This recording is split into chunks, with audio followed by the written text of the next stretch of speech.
This is awesome. Thank you guys for joining us. Seattle and Florida, Ohio and Delaware, England again. We got a lot of people late nights happening right now. Thank you for joining us from your sleepy time. I'd be in bed by now if it was 10 o'clock. Hello, Chicago. And Beth, New York. You must be right next door, Beth. Awesome. All right, so why don't we begin? And I would begin by welcoming everybody and thank you for joining our Saturday Zoominar Meet the Miniaturist series from D. Thomas Miniatures. And we want to welcome our wonderful guest, Malena Sullivan. Yay, hi Malena. I just want to give you guys a little bit of just a heads up on where this all began and how I know Malena. So Malena came into, I had a retail shop in Hastings-on-Hudson, which is just north of New York City. And I got a visit one day from Malena and her mom. It came into my shop. Do you remember this? This is like 3 years ago, I would say. Yeah, I was 12.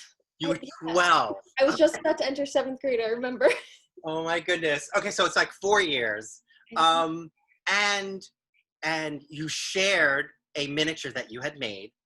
And you were like, basically like, can you tell me, is this, what do you think of this? And inside, I'm like, oh my God, she's an amazing miniaturist. And inside, I'm like, just beaming like, oh my God, this is an artist who is doing some great work. And I actually have a photograph of that work. We're gonna look at it a little bit later, but I was just floored by your work. And I was floored by the fact that you were at that time 12 years old. And now you're 16.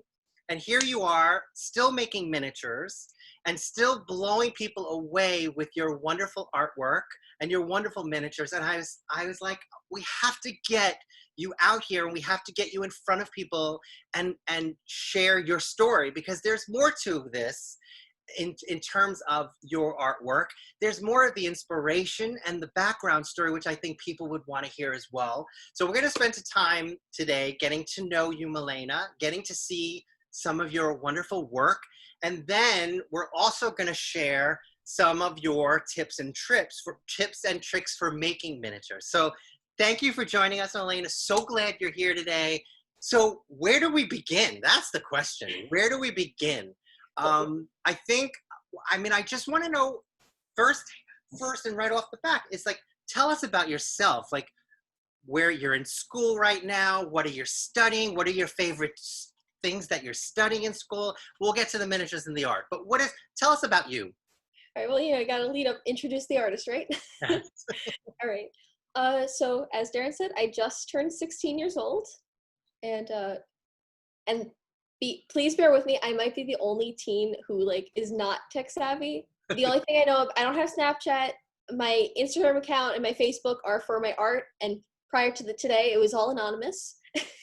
And the only thing I know about and the only thing I know about TikTok is it's the sound effects. Okay, but you are on social media. You do have a social media presence, and I want people to know that. And you are active on it in the sense that you do share your work. So if people want to see it, they can follow you on Instagram at the Clay Kitchen, correct? Yes, the Clay Kitchen. Good. I'm from the Bronx, New York. I live here. I've lived here all my life. I don't have the accent, but trust me on this one. I just finished my sophomore year in high school, and I'll be entering junior year come September. Right. With all the colleges and the picking majors and things I don't really want to do and not ready for. Right. But you're a mature 16-year-old. I mean, there's definitely you're not an average 16-year-old kid. You're and there's a lot that you're doing besides art. You were talking about this paper that you're doing at school. Right. Well, I go to a small private Catholic school in Mount Vernon. Okay. Super small. And unfortunately, they don't have an art class. They offer art history and freshman, but there's no studio art. There's nothing hands-on. So this past year, I decided with 2 of my friends to start a literary and arts magazine. And it was published at the end of the year, and it was super fun to do. It's called Salve Magazine, and that means hello in Latin. I thought that was really cute. Yeah. That's fantastic. So you're finding other outlets, but where did it all sort of begin? I mean, we know that you're in the Bronx. We know that you're influenced by your grandma. Right. Like, where did that begin? How did miniature start for you? All right. Well, I think as everyone, when they're younger, I always think that there's some sort of fascination and love of miniatures from a young age. From dolls and toys. It's this scaled down world in toys. Yep. And most people grow out of it, but, well, some of us don't, and we all know why we're here today.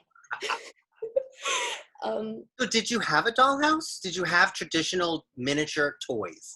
No. It was the Barbie dream house. Okay.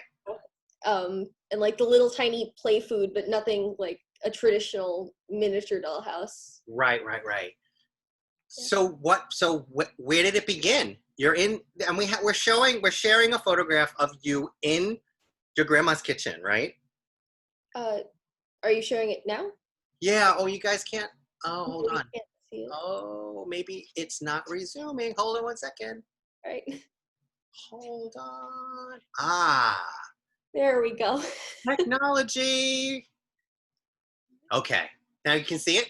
Yes. Sorry, guys. I didn't know you guys couldn't see the slideshow. Okay, go. All right. So, yes, that is where I work. I'm not lying when I say I'm literally in Grandma's kitchen. Yeah. You can't see it in this picture, but it's this tiny little desk with a glass cutting board on top of it that I flipped over to get the smooth side, and it's right next to the refrigerator. Right. So, I mean, so you obviously spend time with your family. You're in the kitchen. How did you make the leap to making miniatures? Well, okay. So again, like I was saying earlier, there's just this love of miniature that some people just never lose, and that's a great thing. I was born with a muscle condition that gives me really weak muscles, and so when I was younger, I had to go to physical and occupational therapy. And in occupational therapy, one of the things that they would have me do is they would make me knead all these types of clays and putties to build up hand strength. And so, when you're done kneading the putty, they would walk off to help some other kid. I would start making little food out of it. And then to help with motor skills, they would make me play with like those Play-Doh kits with the extruder and the molds, and you make the little hamburgers. Yes. And that just captivated me. I loved doing it. And, so my mom, she was the first one to find out about polymer clay. Right. And she thought that she could trick me into doing more of my exercises by giving it to me, because it was much harder to knead than what I was being given in therapy. Right. And again, it's, I just took off from there. Right. So I didn't know that part. That's incredible. So this was more of an exercise for you at first. We're still I'm sorry, let me stop you for a second because we're still having some technical difficulties getting the slideshow up. So hold on one second while I do this. Hang on. Don't move. Don't touch that dial.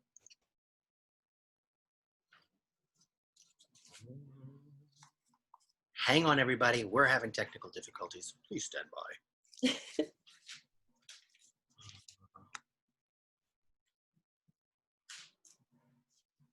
All right. I'm going to get this slideshow back up. Let's see. Now, I think we should be up and running. Hang on one second. Okay. I thank you for waiting, you guys, and thank you for your patience. I think you guys can see the PowerPoint slide at this point, right? Yes. Okay. Let's talk about your first miniature. I don't want to scare everybody.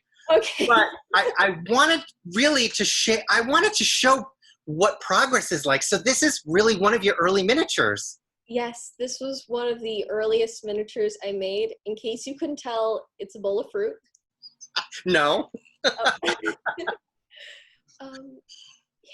But you actually progressed. Yes. You progressed quite amazingly, and really, you're inspired by a lot of the foods that your grandmother makes in the kitchen. Yes. So let's talk about that. All right. You obviously you're Italian. You come from an Italian family. Food is so vital to us. Oh, come on, Sunday dinner. You know what I'm talking about. I do know what you're talking about. Sunday sauce. Oh, yeah. So what were some of your earliest miniatures? Can you remember some of them? Oh, gosh. Well, the earliest miniature that I made was a little pink vase. I don't have that anymore. But the earliest food miniature I made was a slice of watermelon. Okay. Positive I still have it, but I just can't find it. It's Right. tiny. Right. A little hard to find. What is what is the first thing you think about when you decide to make a miniature? I mean, is it what's being cooked in front of you? Is it something you see on TV? I'm sharing right now this amazing pizza that you made. Is this something your grandmother actually makes? Well, my grandfather works in the pizzeria, so he's I probably right didn't know that. he actually owns it. So. Oh no, that's awesome. He's Pizza Joe. What can I say? Wow. So this food is big. Food is big in your family. Definitely. It's big. And I think food in general is something it's something so familiar. It's something that connects people. Right. And it's just it reminds us of these memories that we made with family and friends. That's right. And again, food is just great. And so do you wake up one day and say, okay, I'm going to do a pasta dish with clams? I mean, how does that work? And does it take you several tries before you get it right? Are you working on any one thing at any time? What's your process in your head? To me, it's kind of I just go into it, Go into it. There's not really, it's just trial and error. It's practicing it's experimentation, seeing what comes out well, seeing what doesn't work too well and how I can improve it. Right. Yeah.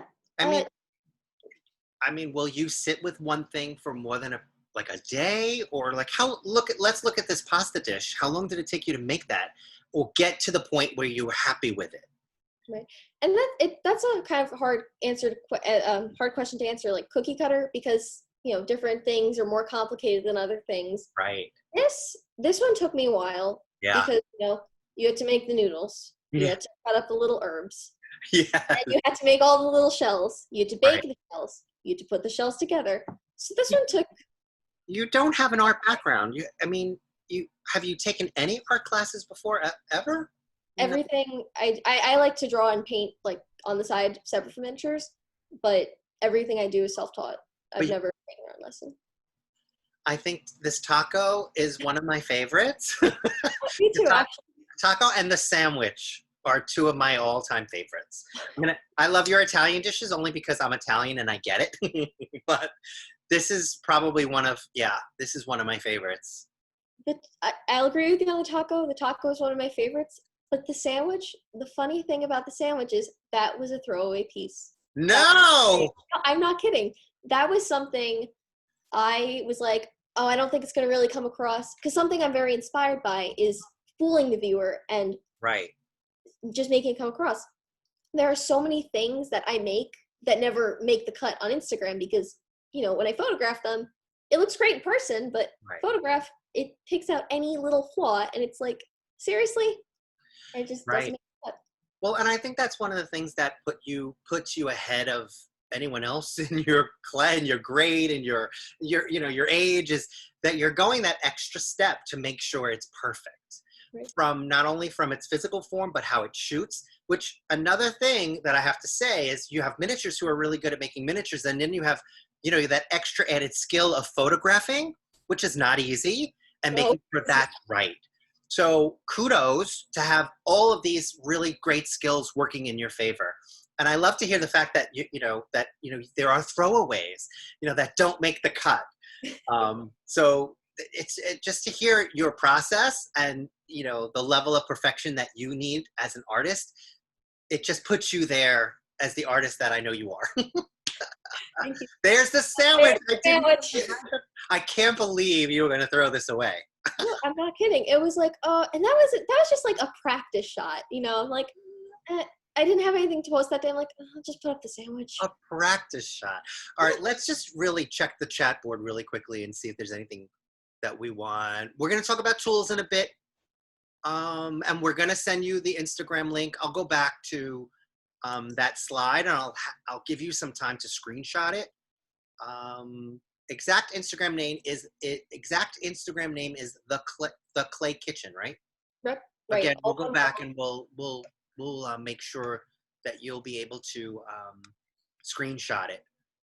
The other thing is you could always check my Facebook. You could check, it'll be there as well. All right, so this has now become the famous sandwich. That almost didn't make it. But it also has some of the highest, not views, but likes on your Instagram. It was only beaten out by the taco. That's right. I know. And I do you believe that? That's crazy. All right, so let's see. So in addition to all of the Italian foods and other foods that you make as a traditional food miniatures, your baked goods are crazy incredible.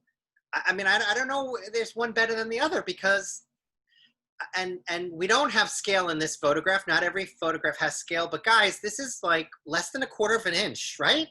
Yeah, that actually was funny. This one's older. I think I posted it. I made Napoleon that's even smaller than this. Thank you. I was going to ask, it's called a Napoleon, which I don't know if everybody knows, but that's a very classic Italian pastry that we would find here in New York in every Italian pastry bakery. But I mean, let's just take a little look. How many layers are we talking about? There's got to be 10 layers there, right? Oh, it was actually pretty funny. This post, I got a message from France telling me that the color was wrong in the cream. What? Yes. But it's not a French pastry. This is Italian. I don't know. I know. Wait, I saw Napoleons in town. It was an Italian growing up. I don't know. Put it in the chat bar, Italians. Is this a French pastry or an Italian pastry? I think it's Italian. All right. I don't know. It's delicious. Okay. It looks delicious. Let's look at some of your other baked goods. This is one of your pies, and I think I have a close-up. Oh, I have a close-up of your cookies. Again, these are what, Italian sugar cookies? Sorry, we're gonna make everybody really hungry. Making me hungry, okay? The funny thing is, like, sometimes I'll come across an image, I won't even know what it is, but I'm like, I like the way that looks. Right. I'm gonna make it. Right. And just for scale, I don't know, what are these, like less than 1/8 of an inch? Those things are tiny. And I also see, this is a soda bread, so this is Irish, right? So we're veering out of the Italian world. Well, my dad's Irish. I'm Gaelic and garlic. You know? There you go. Yes. Perfect. There's the close-up. And I think that is probably one of the best ways to gauge a really incredible miniaturist is when you can get this close. And that's a funny thing because, you know, when I post, I like the wow factor of it. That's why I always put the close-up first. What's a little annoying, in my opinion, is like if you don't put the finger first, it doesn't get as much likes as something where, you know, you have the finger or the penny or something. Well, and I'm not saying it's all about likes. People need to see scale. And if they don't see scale and they're looking for miniatures, then they think it's real. So they're not going to react. But and I hear you, and it's if you're into miniatures and you're on Instagram looking for miniatures and you see this, you're like, where are my minis? But I also noticed that you do both. You share the perspective that has the scale in it, and then you show the detail up close. I'm more interested in the detail up close, honestly. I mean, I love a beautiful photograph that has a scale in it, and I need that too. But looking at this is what gets me going. Me too. To be able to see it so close up. It's awesome. It's awesome. That's sorry. That's just something I'm so interested in. I just love fooling people. You know, and then when you swipe and see the scale, it's like, wait a second. Right. But in the mini world, it works the opposite way. In terms of getting them excited and liking. it's just how the social media works. Somebody raised their hand. Should we go and see who raised their hand? Bonnie did. All right, if you raise your hand, raise it again. Let's see. Oh, now, so this is more of the sweets. This is actually one of your recent work, right? That's a whoopie pie?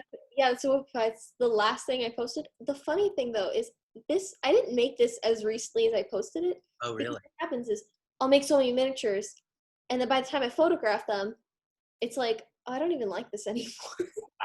And so it's like, well, that's gonna go in the backlog. Right. But This yeah. is awesome. I don't think people know about the whoopie pie. I think it might be like an East Coast thing or a Maine thing.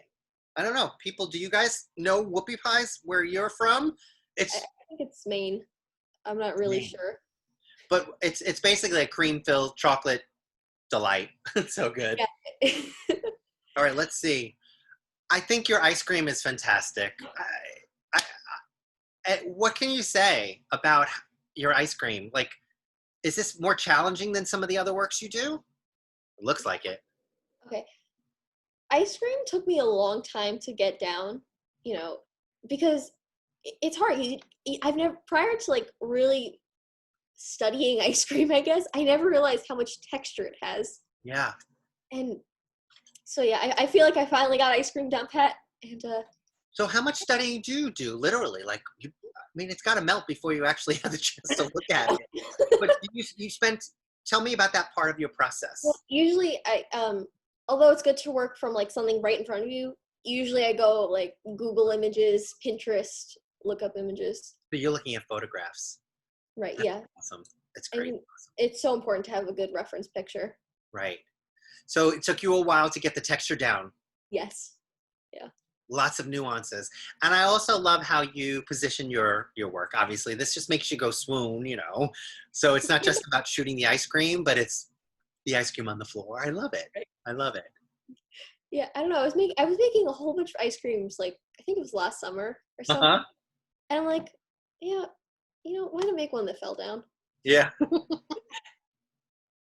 And then I think another really incredible category for you within food, fruits and vegetables.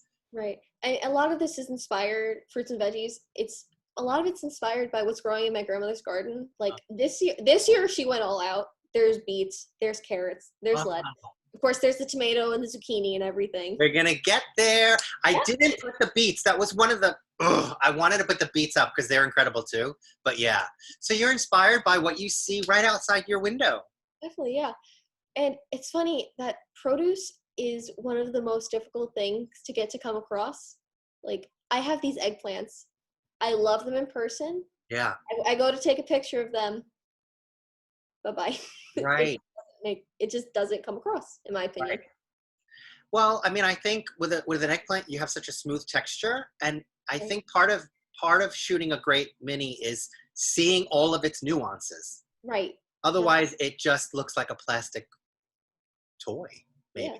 But yeah, like looking at this carrot, I think what makes this carrot so freaking amazing is the fact that it's got so much texture. It's got the dirt still. It's got the slabs in the middle of it. It's crazy. Oh, the apple. And we're actually getting to the fruit that really inspired just me wanting to know everything about you and everything that you do was the fruit. Your fruits are amazing. Thank you. No, and what I like about doing produce, even though it's a little difficult to photograph and everything, is just being able to add those touches. And that's what I prefer, making produce to like finished dishes. Right. Finished dishes are hard to come across sometimes too, because in those every single thing has to be absolutely perfect. That's if one thing is not as good as the other, it throws the entire thing off. That's right. Yeah. Yeah. There's your tomatoes, which are incredible. And there's also that. Oh my It's goodness. the last minute entry, which I'm so glad we got this in because so is that a mozzarella? That's a provola. It's a Provola with the tomato, This one just reminds me of Grandma's kitchen because we always have a provola. There's always the tomatoes. There's always the basil. Are you making the board as well? No, I did not make the board. I hope to actually make like plates and boards and things in the future, but Sure. as right now, not yet.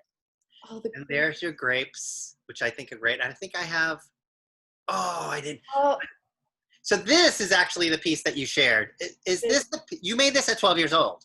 Yes. When I saw this, I mean, I saw it in person, and it looked like a still life in 3D. It was that incredible and that moving. I just thought it was just amazing, amazing. It's actually really funny because I just remade pears. Oh, you did? Just remade them. So I know you shared with me a photograph of your before and after, and it didn't make it into the slideshow, but talk a little bit about that. You had shared a photograph of something you had done, what, 4 or 5 years ago to now? Yeah. It was like 5-6 years ago. And it was funny because when I was looking for the watermelon Yeah. and I found the bowl of fruit, I found a plate of shrimp pasta with shrimp. And I had literally just finished making, like this past week, a plate of pasta with shrimp. And Right. it was so funny to see the comparison because, you know, not to be mean to little Milena, Yeah. but it was kind of unrecognizable. But I think people need to know that if they're interested in miniatures, that, you know, and making miniatures, that you get better. You get better with practice. You get better with more that you make. And it's okay. And actually, it's really awesome to go back and see where you were a few years ago to where you are now. Definitely. And it's just so important not to get discouraged. Yeah.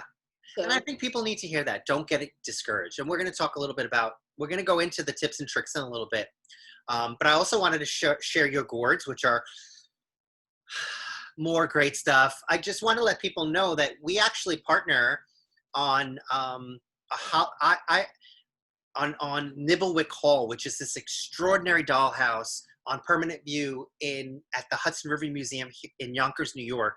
And Milena participates by contributing pieces, at least for the last few years, that support the endeavor of decorating this dollhouse. And one year you did this basket of gourds to celebrate Halloween and the fall. And you also created a beautiful piece for to celebrate Christmas, which was a Bushel. Yes, Bushel. Yeah, beautiful, beautiful. And I don't have a picture of that here either. Sorry, but let's talk about your process. Let's talk about your, you know, for somebody who might be interested in making miniatures. Milena was great. She put together this time lapse, which I think it's just a few minutes long, but let's look at what this time lapse is of Milena making a miniature at her workstation. In the corner of Grandma's kitchen. What people should know, what kind of clay do you use? I use polymer clay, but I know there's so many different brands of it, and obviously I haven't tried all of them yet. But if I had to choose a favorite, it would be Sculpey. So you have used different ones, and you have favorites at this point. Yes. What makes it a favorite of yours? I'm curious. Texture, color. Some brands have such amazing colors. It's funny because when I started out, I was using the Michaels Craft Smart brand, really cheap polymer clay, but there's still some colors in that I can't live without. Right. You know? So it's color, it's texture. Is there something to do with dry time that affects it? Well, polymer clay you bake in the oven, and they're all pretty much at the same temperature, so you can mix brands. How about while you're working with it? Does it? I don't know. No, as long as I keep all my clay sealed up in little Ziploc bags, so it doesn't really dry out. So tell us what you are making here. All right, so I'm making a little croissant. I chose to make a little croissant for this video because it's something quick. It's a little easier to make. And I'm making it just like a real croissant. You know, you roll the dough. Yeah. Is this something that you might recommend to somebody to do when they're first starting out? Yes. Croissants, little simple things are the best thing to start out with. Things that don't get too complicated. Donuts are a great place to start. That's right. Yeah. And sorry. No, you go. And things like croissants and donuts, these are things that croissants especially, they're good for experimenting and learning about texture because they're so textured. And you learn about the shading and everything. Here I'm shading it. Unfortunately, my pastels that I used got cut off when I was. Let's talk about that. What is shading? Well, okay. So in real life, nothing is one consistent color when it comes to food. So what I do is you have your base color, which is the clay. And for things that are baked, things that have small variations of color, you have to use things like paints and chalk pastels to add different layers and depth and color and Mhm. shading to Mhm. make it look baked or more realistic. Awesome. So what is your favorite go-to tool? Like what can you not live without? My own two hands. Serious. Seriously, these are the most, and my eyes, of course, but these are the most important tools you could ever have. I And don't do printing. I don't do, everything is my hands. right. Best thing ever. And that's for shaping, I would imagine. Yeah. Shaping, putting everything together. Some other tools that are like must-haves, you need a good X-Acto knife Okay. because it's so versatile. You even saw me in the video. I was texturing with it. It Yeah. allows you to get more precise cutting. A needle. Yeah. You wanted to go out and buy these like fancy, expensive tools. Yeah. The best one, I'm still using the needle to texture that I stole from my grandmother's sewing kit when I was 8. So I think that that's a really good point that you're making. You don't need an extravagant, setup. It's a needle. It's, it's a a needle. brush. Yeah. It's a set of pastels, which, I mean, you don't have to have the 24 case. You could buy the 8 case, Yeah, no. right? You just need some basic colors. You Yeah. need the warmer colors to make things look baked. And you need your hands, which I think Yeah. is a really good point. Oh, All and right. That's pretty awesome. another thing that's actually, sorry, Yeah. really important is having a smooth surface Uh-huh. because otherwise it can affect the clay, like how it indents it. It can ruin your texture. Right. So, Right. yeah. That's a good point. So I know that you've been spending a lot of time on obviously your food miniatures, but you began to tell me a little bit about some more work that you've been doing, which I'd love to hear more about. All right. Um, so again, I mostly focus on food miniatures, but ironically coinciding with this whole thing, I stumbled across these vintage 1960s big eye paintings and I Yes. fell in love immediately. Right. And I found these like tiny little frames lying around. And I decided, hey, I'm gonna make one in miniature. And prior to this, I had never combined my love of like painting and drawing with my love of miniatures until like literally like last week. Yeah. And I was like, hey, Darren, you should see this. These are so precious, and these are going to strike the chord of so many people in my generation and even older, because we grew up with these in our houses when I was little. We had this in our house, so to see it in miniature, it just gives me chills. It's lovely and so adorable and wonderful, and it's great to hear that you're sort of doing other things in miniature. There's also there's also these pieces. Are these also the bright eyes part of that whole family? Yeah, I love yes. them. I love them. They're so lovely. We have a lot of questions. I want to let's get to some of them because it's 4:30. Let's go to the chat. Someone wants to know if you ever tried making your own clay. No, I would not even know where to begin with that. I go to Michael's, I pick up the clay. That's pretty much it. Right. Someone said we're our worst critic. We must give ourselves room to learn and grow, which I think you're really fine with. I think you're so well adjusted. It's not crazy. It's just crazy. Oh, bruises. That's awesome. Oh yeah. Okay. What else is there?